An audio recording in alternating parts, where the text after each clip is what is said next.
Hello everybody and welcome to my channel again. In this episode we will talk about on how to change your Instagram name without waiting 14 days. So basically, the first thing you're gonna need to do is go at the Instagram, then click the profile. After you click the profile, go at the edit profile, as you can see on the screen.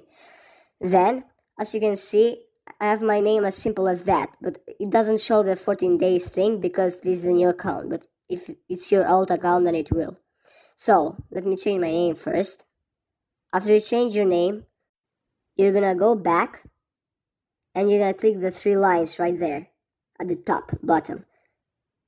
Then you're gonna need to press the settings, the icon of settings, and go at the help section. As you can see on my screen, it says help. After you clicked help, you actually press report the problem.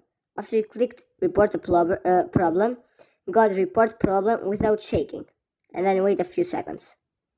After it loaded, just tell them your problem, report your problem. So basically just say that your cousin stole your phone and changed your name, that you didn't want to. Then you need to send your driver license with the real name that you want to put in your Instagram so they can believe and fix that for you. After you do that, you can just simply press next, as I'm doing in my screen right now. Then the report will be sent successfully. Then you will have no problem changing your name, but you will need to wait like, I don't know, 4 days.